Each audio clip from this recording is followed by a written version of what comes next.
The late afternoon sun streamed through the windows of Atlanta International Airport's Terminal B as passengers lined up to board Delta Flight 2317 to San Francisco. Among them stood a woman in her mid-30s, her dark hair neatly tied back, wearing a navy business suit that looked like it had seen better days. Her name was Agent Lee, though none of her fellow travelers knew that. As she waited in line, her fingers kept brushing against her phone in her pocket, checking it one last time before she'd have to switch it to airplane mode. The screen showed no new messages, exactly what she'd been dreading. The timing couldn't have been worse. She'd been tracking this case for months, and now, just as she was about to board a 5-hour flight, everything was starting to unravel. "Boarding pass, please," the gate agent said with a practiced smile. Agent Lee handed over her ticket, trying to keep her hand steady. She'd done undercover work before, but this was different. Lives were at stake, and time was running out. Walking down the jet bridge, she rehearsed her options in her head.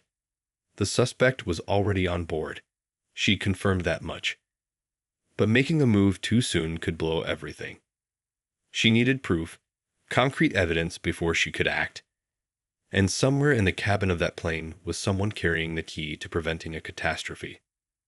As she stepped onto the plane, the flight attendant's cheerful "Welcome aboard" barely registered.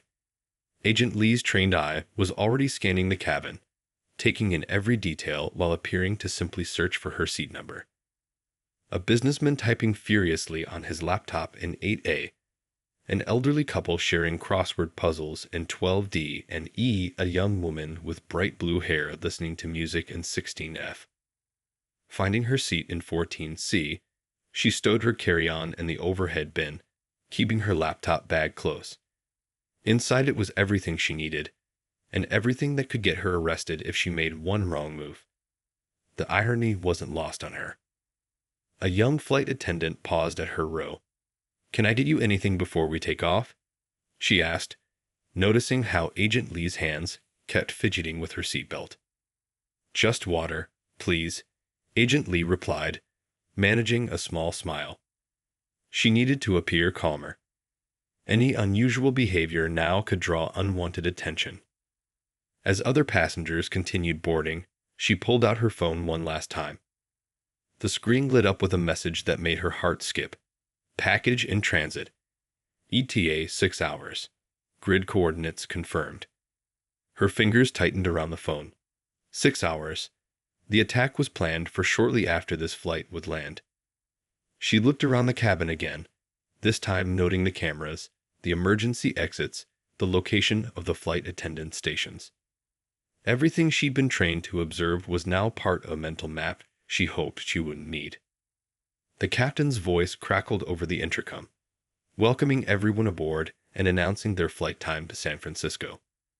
Agent Lee closed her eyes briefly, feeling the weight of her badge hidden in her inner jacket pocket. Soon, she'd have to make a choice that would either stop a massive cyber attack or potentially end her career. As the plane began to push back from the gate, she noticed a passenger 3 rows ahead suddenly close his laptop and glance nervously over his shoulder. Their eyes met for a split second before he quickly looked away. That fleeting moment told her everything she needed to know. The next 5 hours were going to be the longest of her life. The engines roared to life, and the plane began its taxi toward the runway. Agent Lee took a deep breath, trying to steady her nerves. Years of training had prepared her for situations like this, but nothing could fully prepare anyone for what she might have to do next. As the plane lifted off into the darkening sky, she knew that this routine flight was about to become anything but ordinary. 30 minutes into the flight, the seatbelt sign dinged off, and passengers began to settle into their routines. Agent Lee watched as the young flight attendant wheeled the drink cart down the aisle, offering beverages with a practiced smile. But Lee's attention was fixed on something else. The passenger from row 11 had gotten up for the 3rd time in less than half an hour. Her years of training had taught her to notice patterns, and this one was setting off alarm bells.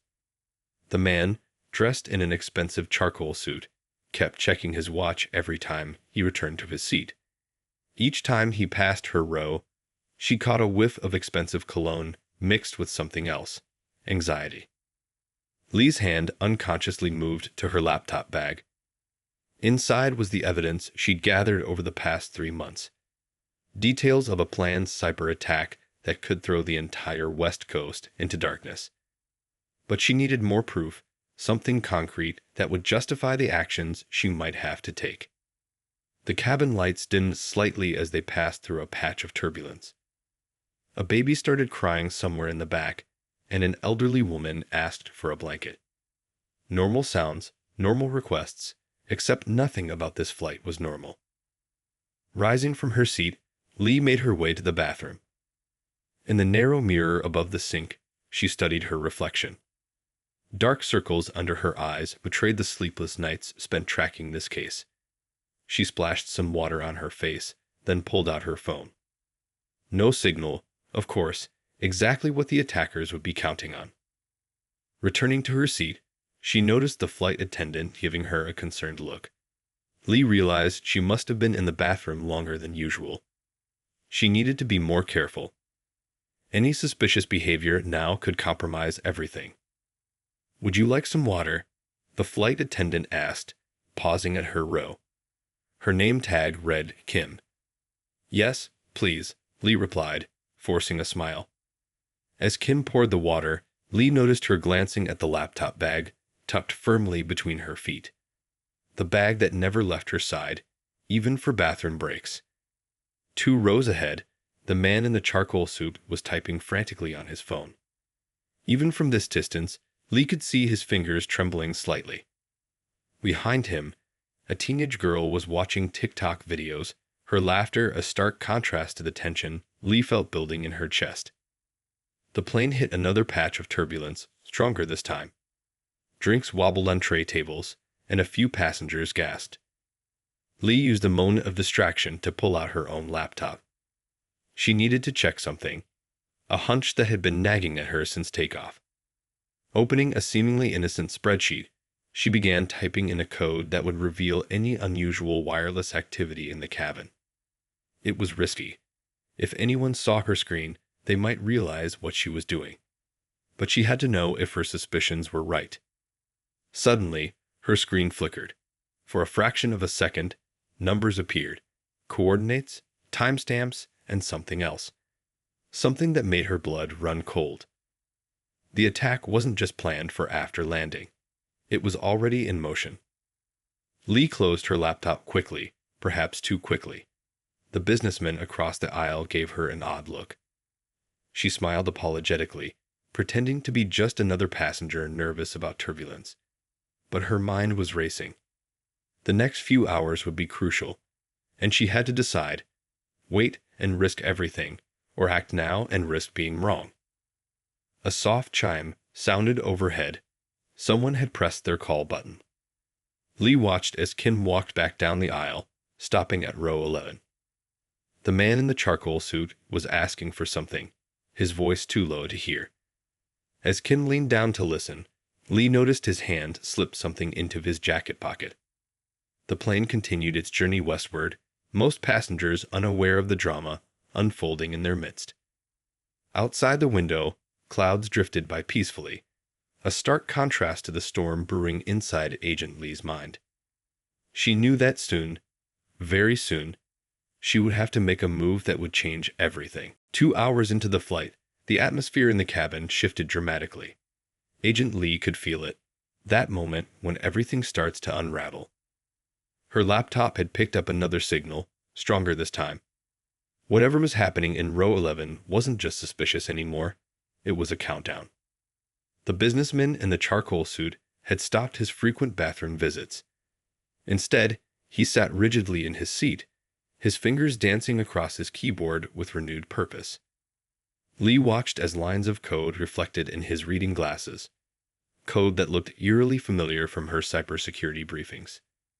She couldn't wait any longer. Rising from her seat with deliberate calm, Lee made her way to the front of the cabin. Kim, the flight attendant who had been watching her earlier, straightened up as she approached.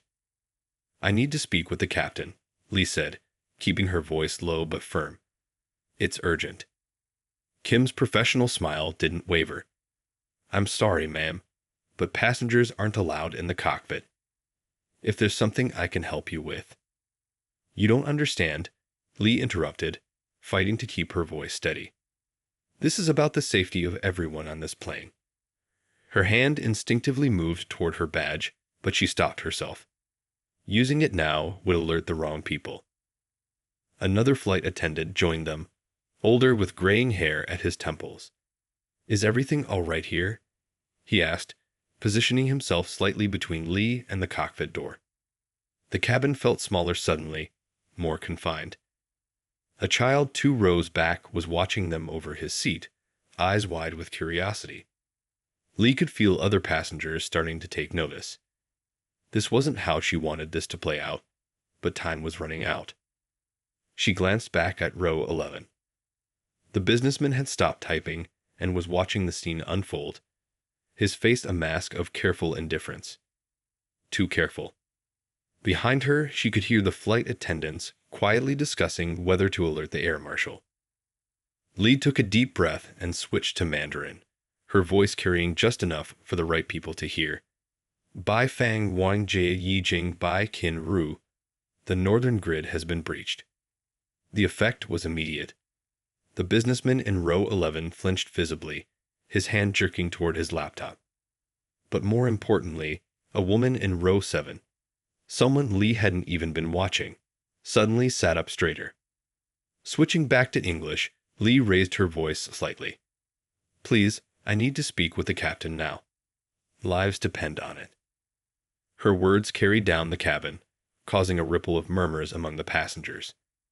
The older flight attendant stepped closer, his voice dropping to a whisper. Ma'am, if you don't return to your seat, we'll have tow. A sudden beeping sound cut through the tension. Multiple phones throughout the cabin lit up simultaneously. Phones that should have been in airplane mode. The businessman in row 11 stood up abruptly, his face pale. Lee's training kicked in. In one fluid motion, she pulled out her phone, holding it up so the flight attendants could see the screen. On it was a map of the western United States, with red dots pulsing ominously over major power stations. Those dots represent power grids about to be compromised, she explained, her voice carrying an authority she'd been holding back. Someone on this plane is orchestrating a cyber attack that could black out the entire West Coast. I can prove it, but first I need. The plane lurched suddenly, hitting unexpected turbulence. Passengers gasped. Lee stumbled slightly but kept her ground. In that moment of chaos, she saw the woman from row 7 reach for something under her seat. Time seemed to slow down. Lee could hear her own heartbeat over the hum of the engines. She had revealed too much, too soon. But as she watched the subtle movements in rows 7 and 11, she knew there was no going back. The next few minutes would determine whether she had just prevented a disaster or walked right into a trap. The tension in the cabin crackled like static electricity. As if on cue, a man in a gray sweater stood up from his seat near the back of the plane. The air marshal's training was evident in his measured movements as he made his way forward. Ma'am, he said quietly, showing his badge discreetly to the flight attendants. I need you to come with me. His calm demeanor was professional, but his eyes betrayed concern about the situation unfolding before him. Agent Lee didn't move. Instead, she held out her phone, screen facing the air marshal. Look at the timestamp on these messages, she said. 3 minutes ago, someone on this plane initiated a sequence that will trigger a cascading power failure across California. The air marshal studied the screen, his expression shifting from skepticism to alarm. The messages showed a series of coded communications, each one time-stamped and growing more urgent. But it was the satellite image that made him pause. Real-time heat signatures of power stations along the West Coast, their normal blue glow turning steadily orange.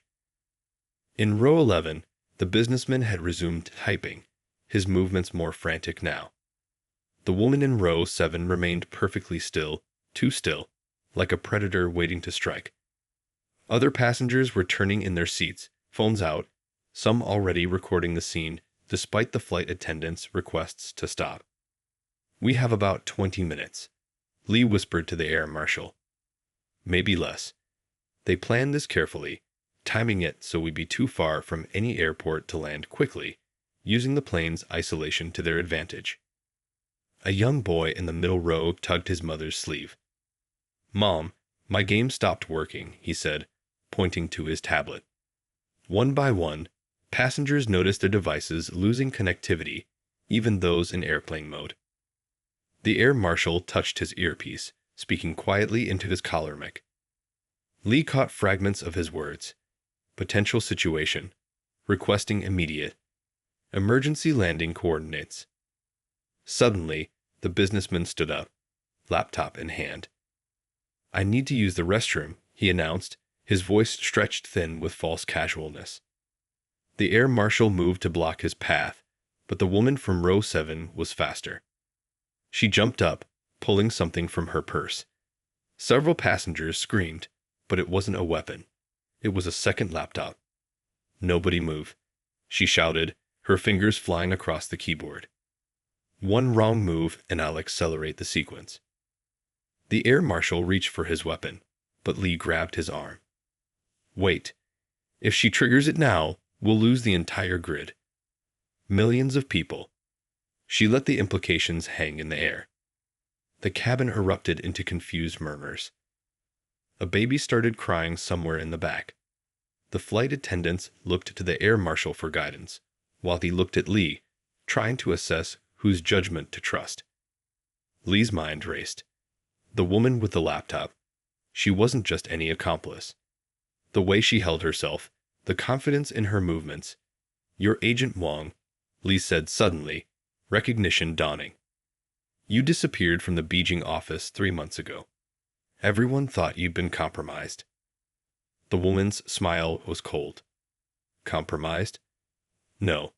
Enlightened. Do you have any idea what I discovered before they tried to shut me down?" Her fingers never stopped typing. "The whole system is corrupt. Sometimes it needs to be turned off and restarted." The businessman from row 11 had backed himself against the bathroom door, his own laptop clutched to his chest like a shield. The air marshal kept his stance wide, ready to move in any direction. Lee took a small step forward, her voice dropping so only those nearest could hear. "Before you trigger anything else, you should know about the failsafe." She pulled a small USB drive from her jacket pocket. "Why do you think I was on this particular flight?" The woman's fingers hesitated for a fraction of a second, just enough to tell Lee she'd hit a nerve. Outside the windows, the late afternoon sun painted the clouds in shades of orange and red, unaware of the digital battle being waged inside the aircraft.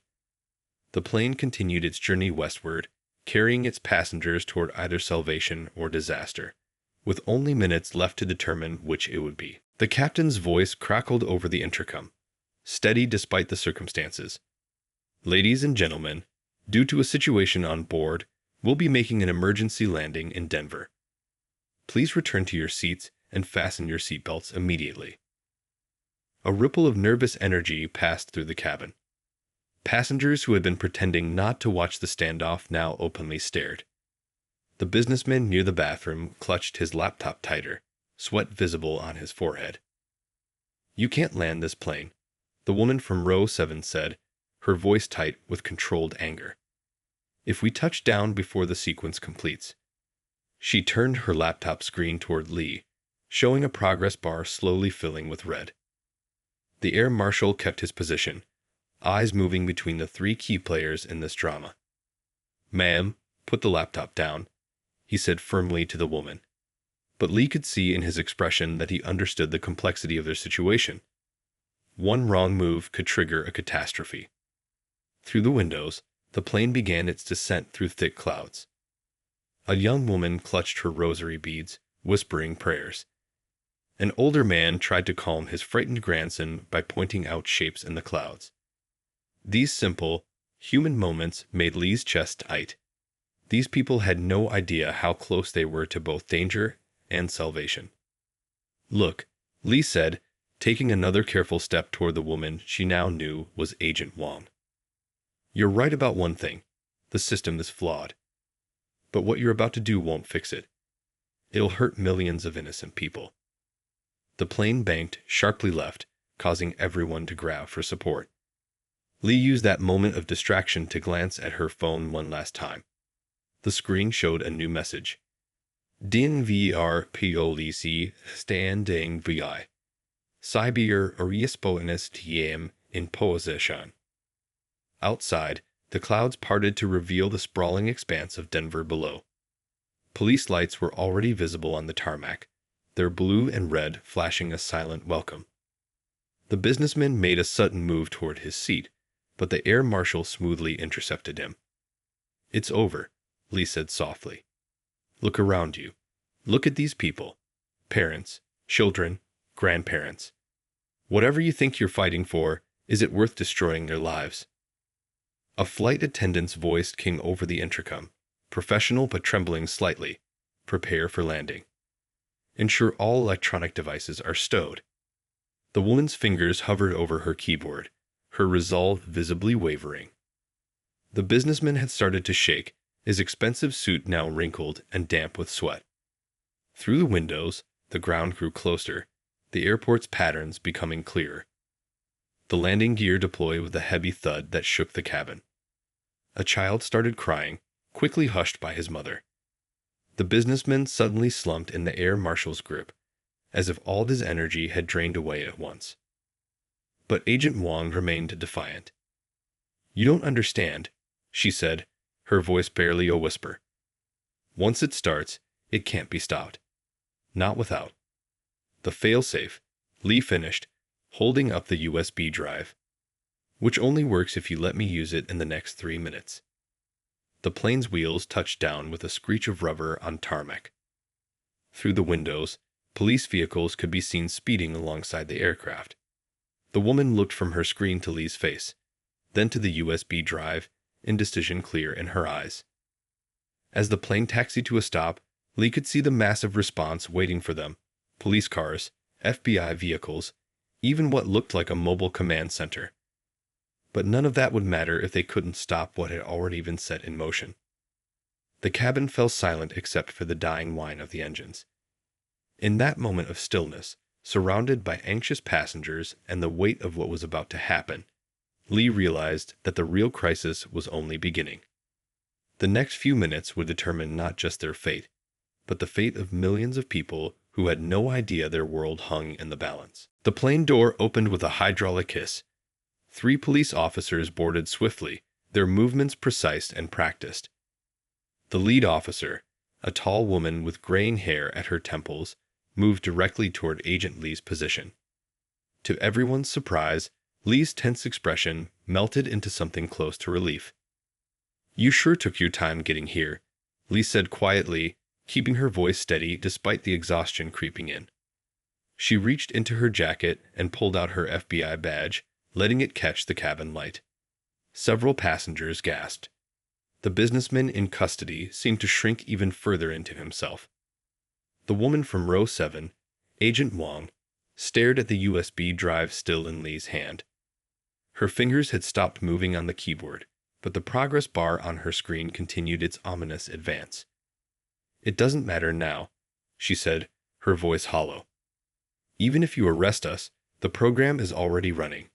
You can't stop it without the original encryption key, Lee finished. The one you thought was safely hidden in a server farm outside Beijing. She held up the USB drive again. Did you really think we wouldn't have someone inside your organization? The moment you went dark 3 months ago, we knew this day would come. The lead police officer moved closer, speaking into her radio. Second team, move in. Cyber response unit, stand by.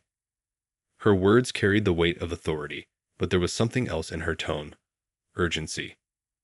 A young passenger, perhaps 12 or 13, had been recording everything on his phone. Mom, he whispered loudly, is this real? Like in the movies? The reality of the situation seemed to hit the cabin all at once. Passengers who had been watching in confused silence began to understand the gravity of what they'd witnessed. The businessman's laptop was carefully secured by one of the officers, while another began evacuating passengers row by row. Agent Wong's face showed a flicker of emotion, not fear, but something closer to admiration. "How long have you known?" she asked Lee. "About the plan, about me." Lee stepped closer, her voice dropping so only Wong could hear. "Long enough to know you weren't working alone. The businessman was just a decoy, wasn't he? The real target was using him as cover while you did the actual work." The air marshal, who had maintained his position throughout the landing, suddenly spoke up. "There's something else you should know," he said, addressing Wong. "While you were focused on Agent Lee, my team was tracking your entire network. Right now, in 6 different cities, your colleagues are being taken into custody." Through the windows, more emergency vehicles had arrived. The evening sun cast long shadows across the tarmac, where teams of FBI cyber units were setting up their equipment. Time was running out. The progress bar on Wong's laptop had reached 89%. Lee plugged the USB drive into Wong's laptop. Lines of code began scrolling rapidly across the screen. For a moment, nothing seemed to happen. Then, like dominoes falling in reverse, the red dots on the power grid map began turning blue again. "It's done," Lee announced, relief evident in her voice. The police officers moved in to secure Wong, who offered no resistance. As they led her toward the exit, she turned back one last time. "You know this isn't over," Wong said. "What I discovered, there are others who know the truth. They'll keep trying." Lee watched as the officers escorted Wong and the businessman off the plane. The remaining passengers sat in stunned silence, their phones and cameras capturing every moment. Through the cabin windows, the sunset painted the sky in brilliant oranges and purples, the same power grid that Wong had tried to darken now keeping millions of homes lit as evening approached. A little girl in the back of the plane began clapping, and soon others joined in. But Lee couldn't celebrate yet. She knew Wong was right. This was just one battle in a much larger war. As she gathered her things and prepared to disembark, she caught the eye of the air marshal. They shared a knowing look. Somewhere out there, another threat was already taking shape, and they would need to be ready when it came. 3 days later, the story exploded across every major news network. Hero FBI agent prevents massive cyber attack mid-flight. Read the headlines. Morning shows buzzed with interviews of passengers from Flight 2317, each sharing their perspective of the dramatic events that had unfolded at 35,000 feet. The young boy who had recorded everything on his phone had become an overnight sensation. His shaky footage, showing Agent Lee's calm confrontation with the suspects, had gone viral. "I thought it was going to be a boring flight," he told reporters, grinning. "Instead, I got to see real heroes in action." In a quiet office at FBI headquarters, Lee sat watching the coverage on a small TV mounted in the corner. Her supervisor, a veteran agent with kind eyes and a no-nonsense attitude, turned it off with a click of the remote. "You did good work up there," he said, sliding a folder across his desk. "But there's something else you need to see." Inside were photos of server farms across Asia, each showing signs of similar cyber infiltration attempts. Lee studied the images, her mind going back to Wong's final words on the plane. "They're not stopping, are they?" she asked, though she already knew the answer. The supervisor shook his head. Meanwhile, across the city, Kim, the flight attendant from 2317, was being interviewed by a popular morning show host. "There was just something different about her," Kim said, describing Lee. "Even when everything was chaos, she kept this calmness that helped everyone else stay calm too." The footage cut to passenger interviews. The elderly couple who had been doing crossword puzzles shared how they'd held hands during the emergency landing, believing they were witnessing history in the making. The mother of the crying baby told viewers how Agent Lee had taken a moment, even during the crisis, to help her calm her child.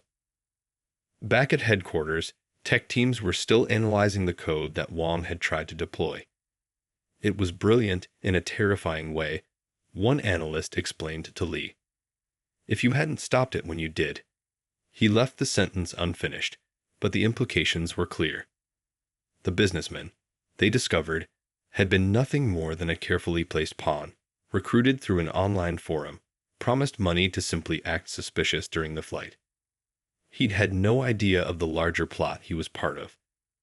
Now he was cooperating with authorities, helping them unravel the complex web of deception. That evening, Li visited the mobile command center that had been set up to track similar threats. Screens showed power grids across the country, each one now protected by new security protocols developed from what they'd learned. A young tech specialist looked up from her monitor. "Agent Li, that code you recovered from the plane. It helped us create a new defense system. We're implementing it nationwide." On social media, #Flight 2317 was trending. People shared their own stories of everyday heroes, inspired by what had happened on that routine flight from Atlanta. The little girl who had started the clapping posted a drawing she'd made of Agent Li, complete with a cape and a laptop for fighting cybercrime. Wang's warning echoed in Li's mind as she drove home that night. There are others who know the truth. The investigation had revealed a network far larger than anyone had suspected. But they'd also discovered something else. A growing team of dedicated people working to protect what mattered most. Her phone buzzed with a message from the air marshal. "Ready for the next one." A small smile crossed her face as she typed her reply. Tomorrow would bring new challenges, new threats to face. But for now, millions of homes across the West Coast were still lit, families were safe, and somewhere in the growing darkness, other agents like her were standing guard. As night fell over the city, Li looked up at the glowing windows of apartments and offices, each light a reminder of what they'd managed to save. The story of Flight 2317 would be told many times, but the real story, the ongoing battle happening in the digital shadows, was far from over. And that was okay. Because as long as there were people willing to stand up and protect others, there was hope.